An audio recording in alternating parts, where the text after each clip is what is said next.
Hey there, everybody. My fellow coach Bumby and I have a tournament coming up next weekend, and we've been talking a lot about strategy, various strategy things, and we've been watching a lot of tape, dating myself, talking about tape, to see what's actually going on in some of the rec play games that we've been doing. And one of the big things we've been discussing a lot is some of our ideas on poaching and setting up shake and bakes. A couple of things that we've been seeing are that a drip or a drop shot for our third shot seems to be much more effective for us, people at our age for sure, than a full-on drive to be the setup here. We've been finding if one of us rips a drive for our third, even if it's at the person that's coming in off the serve return, it just doesn't actually give us time to set up the shake and bake. The partner who's off ball, as it were, who's not hitting the third shot, just doesn't tend to really have time to get in towards the tee in the middle of the court before that drive has already gotten to the person that's at net. So we've been finding that a drip or a drop shot, preferably with topspin, something that is a little bit difficult for the person that's coming up from the serve return to handle, seems to be the most effective. One of the other things, too, that we're finding to be really helpful is quite an offensive serve to start off this whole point. If we can get a deep, spinny serve in on our opponent, that just makes them have to field that serve, typically from a little farther back off of the baseline. You will notice on this one, I'll point it out again when we get to it, Dennis has a habit when he's returning serves of short hopping the ball, which is exactly what he's going to do to the serve that I hit to him. And that gets good results. He can get a lot of depth sometimes on his serve returns, and it gets him to the non-volley zone a little bit more quickly. The only problem with it is sometimes it has a tendency to cause a very high serve return, which it does a little bit here. So you'll kind of see what goes on with this. This is set to extremely slow, like 10%. Slo-mo, I apologize for that ahead of time, so it makes, 4 shots take over a minute. And I'll probably start and stop it a bunch of times just to show some things as well. There's a lot to be seen in these kind of very, very slowed down clips that we just don't notice otherwise. So I'm really enjoying the process of looking at these slow clips as I go. So here we go. So this serve is going to be a side spin serve by myself. It was good to see this slowed down because I always wonder slightly if this serve is illegal. But you'll just see me in the frame. I wish I was a little bit more in the frame, but this serve actually looks legal to me. My contact point actually looks to be right around knee level, so that's good. So here we go. You can see how slow this is. So yeah, I'm all right with that. That contact point, I can't ever find the exact frame of the contact, but that contact is right around my knee level, and the paddle tip is down. Hallelujah. Here we go. So you'll notice this serve, it's always a little hard to see it on these things exactly where the net is in relation to the ball, but I think this clears the net by, that looks like about 2 feet. So I'm happy with that net clearance. It's safe enough. And this thing drops quick, but actually drops right about to the baseline. So you can see this ball has just hit the ground. It's coming up still. Dennis is already moving in on it. So he definitely takes that on a short hop. And this one, again, I'll try to find where the net is. That thing clears the net. I mean, I think that's about where the net is. Maybe somewhere in here. That thing is clearing the net by like 10 feet or more. So he's in no danger of clipping the tape on this serve return. I want to back this up for a second because there's some footwork stuff I want to look at with Bumby and I, because I think it's kind of interesting. When I hit the serve, Bumby is right on the baseline, which is totally fine. I would almost suggest that both of us, I'm hitting the serve from a foot behind the line at least. I would suggest almost maybe Bumby takes another step back off the line. So he hits the serve and he's dead still, which is great. So I stepped in a little bit after my serve. My body weight just carried me through a little, which is totally good. I tend to do that on this serve. So I am here, Bumby's hanging out. That's one split step before Dennis hits. This is another one kind of as the ball's coming up. Okay, so this is interesting, right? So Bumby and I both have our weight leaning forward. If you look here, the minute Dennis as he's hitting this ball, both of us are kind of like stepping forward. Bumby's actually in the court a little bit, and then I step forward there. That's one of those things, like, we don't do it much, and neither of us, I don't think, make a habit of stepping into the court when somebody's hitting their serve return, but that's just something to notice. Like, we both stepped in here for whatever reason, which is not ideal. This return is so high that you'll notice now, immediately both of us are like, whoops, and our weight is already moving backwards, which is good. But then we're going to move forward again. So here, I can already see I've called this one. Bumby knows I'm taking it. Where does this land? Okay, so it does actually technically land just on the even side of the court. We don't care about that anyway as far as who's going to take the ball, really, when it's that close. So Dennis has done a pretty good job of putting this ball up the middle. If he'd put it a little bit to the left of the line, it would have been to Bumby's backhand instead of my forehand, but that is what it is. So you can see I'm already stepping forward here, which is good, right? So at this point, a few seconds ago, I still have two hands on the paddle. This ball is coming down. I'm dropping the paddle head. I could probably drop it sooner, would be good, even than I did here. But at least it's down there. This is kind of interesting what happens with this ball. So I'm stepping into this shot, which is good. Bumby's moving forward already. If you look at this position, I'm on the baseline, Bumby's moving forward. So this is a good candidate for a ball that's in this position is a pretty good candidate for either a full-on drive or some kind of drip. But this ball does something really interesting. If I can back it up a second when this ball bounces. So let's watch the flight of this ball. So that thing goes up, up, up, up, up, up, up.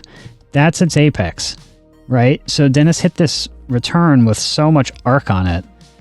I'm bent over, but that apex, if I were standing straight up, I think the apex of that ball is still like at my waist height, maybe? Chest height even? Thing's got a high apex. And I'm not looking to like drive this ball. If I were, I think I'd be catching it more there, right? So now you watch, now this ball is starting to dip, okay? And it dips precipitously, which I'm not sure quite why that happened. Just that some kind of the spin on this ball. If that's, let's see. So there's its apex. Yeah, okay, so that's the apex. Somewhere in here. This thing starts dropping like crazy, actually. You know, I'm a company person, but I wonder about the Selkirk ball on this one. By the time I'm making contact, that ball is actually started to dip a little bit. I want to watch one more thing about my contact, and then we'll move on. So this is a good spot in terms of like leg coil and stuff like that. I've got more of my weight is on my front foot. I'm moving forward. Paddle head is down, which is good. So there's going to be some wrist lag, but I pull back a little. So I'm lagging my wrist, but I'm cool with where the setup of the paddle is overall. I'm just behind my knee. There's no big, huge take back, which is good. Okay, that's some pretty neat wrist lag. Watch my front foot.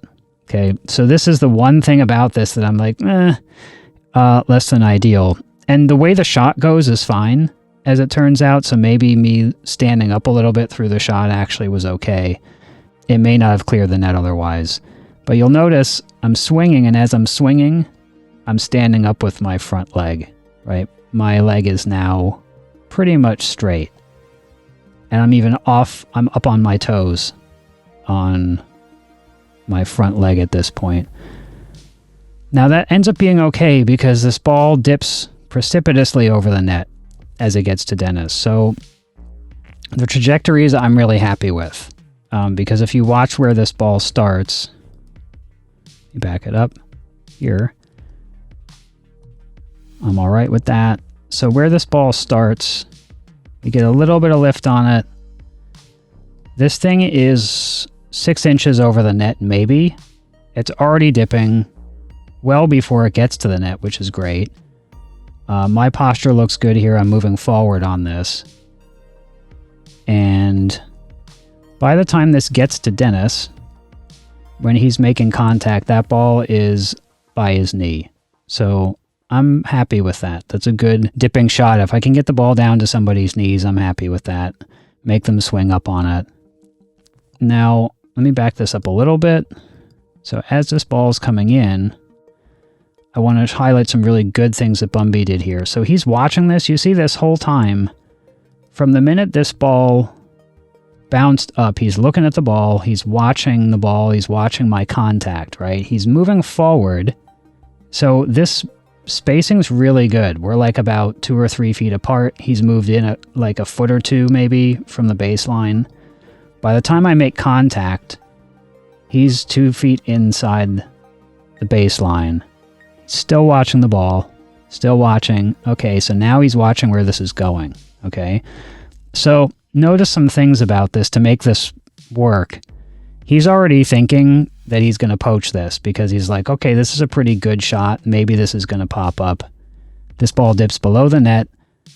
Bumby is moving forward. So this is some real advanced stuff here. I think what he actually does with his footwork. So if you watch carefully with his footwork, when Dennis makes contact, that's Bumby's right foot is basically like his split. Okay. And then he goes, he's planted his right foot for a second. As Dennis makes contact, watch Bumby's left foot. So he steps there with his left, and you can already look at his right foot and see that he's moving towards the direction that this ball is going, which is, you know, Bumby's got some pretty darn high-level tennis background, and he's reading where this is going already. Takes a big step towards that ball, and then watch this. Okay, so let's take a look at Bumby's positioning. Left hand is out pointing at the ball. If you look at where his paddle's well in front of his body. There's no take back on this. He steps, okay, a tiny, yeah, so he's pronated, he flexes his wrist a little bit, so there's a little wrist lag in this from here. Watch his left foot now. He's going to step forward with his left foot. And he's actually in the air when he makes contact because, again, tennis player, right? So he's got quite a lot of body going into this shot. And so his foot's going to contact the ground after he's actually hit the ball already. And it's a very athletic looking spot. And you can see where his paddle is. Like, this ball is going to have a good amount of topspin on it. Okay, let's watch that one more time. It's a really nice move here. All right, so right foot plants. Dennis hits the ball, left foot. And now he's going to extend towards that ball already. Nice big step. Another step as he swings in the air, hits this ball. Doesn't step in the kitchen, which is great. He hits this ball pretty hard, right? So he actually hits this right at Craig, which, again, if you look at what's going on here, the thinking might be, oh, well, he didn't hit it at the person that is in front of the ball, but he actually did, if you think about this. Watch this ball where Dennis hits this. So as Dennis hits this ball, this is going to go, I got it low to his forehand, right? That was the other thing I wanted to say is, why did I go there, right? So Craig's not like way over the tee, but he's definitely like towards the middle of the court. He is not guarding his line. He's more towards the middle because the ball on my side is towards the middle. So Craig's got his body line right up on the ball, which is really good. What do I not want to do? I don't want to hit this at Craig because he's already there. He's already in a nice low ready position. I went to Dennis's forehand because I wanted to make sure that this ball actually goes cross enough that it stays away from Craig and there's no way he can step in on this ball. See, if you look at where this is, there's no way he's stepping in on that ball because it's cross enough. I don't care that it's going to Dennis's forehand as long as it's low. So he pops it up. This ball is going cross right towards, if you look at where this is lined up, that ball's lined up right with Craig's body, right? So yes, technically speaking, Dennis is the person that's in front of Bumby, but Bumby is so close to the middle of the court. Craig's the better target, actually. And he goes right at Craig, and if you look carefully where he goes, this is chicken wing side at the shoulder, right? This is a really hard ball to defend. So this ball is at Craig's head here. It dips already. It's at his shoulder height or it's really chest height, right? So Craig is like, I'm getting out of the way of this. There's no way that stays in. Modern paddles. This ball lands, you can't see it really from this angle, but that ball landed about 3-4 inches in front of the baseline. So pretty solidly a good ball. And this is one of the crazy things with modern pickleball, right? So Bumby is using a Yola Agassi paddle. He takes a pretty good cut at this. And if you look at where he's at when he hits it, in the air, but he's 2 feet from the non-volley zone line maybe. And he steps in a little bit. This is something Dane Gingrich talks about. We can't just say, oh, the ball's at shoulder height, get out of the way anymore, right? This is shoulder height chicken wing, and that ball dips so fast that it lands in. All in all, this is a pretty solid shake and bake attempt. The one thing I need to be a little bit aware of from my own positioning is when I'm hitting this, I think I actually need to commit to moving forward. I'm moving here. So as Bumby hits this, I kind of stop. I still have some forward motion. I step forward, which is good. So I would have been split stepping right here probably if Craig had made contact with that, and then I would have probably been able to get to that next ball in the air as well if there was a pop-up, or Bumby could have gotten to his own rebound. The only thing I would say with this at the point that we were at is maybe if Bumby took off like 5% of the pace, this might have landed a foot inside the line, but it landed in the line. It's a good point. So we'll go with that. He hit it with a lot of pace, which prompted Craig to get out of the way. So that's just, it's a well-hit ball. Bumby knows what he's doing. This is a pretty successful shake and bake, so there's a lot going on that I highlighted in this. But this is all the kind of stuff for us to think about is when and why and where we're hitting this. But things just like, for instance, when you're hitting a drip, if you can get it to go cross enough that there's not any chance really of the guy that's at the net already on the other side stepping over and trying to poach that ball, trying to hit the fourth ball instead of their partner who's moving up. That's helpful. For me as a lefty, I have to go inside out to get the ball to cross a little more cross court, but I'm pretty used to doing that these days. And yes, to a right-handed opponent, that ball is almost always going down low to their forehand, which I'm okay with. Because honestly, down low to the forehand for most people is actually a harder ball to do something with necessarily than lower to their backhand. If they happen to see it coming and they've got great footwork, they may be able to hit a roll off of it. But a lot of times you get a pop-up off of that shot. That's a good example of what we got going on with this particular shake and bake. So see everybody later.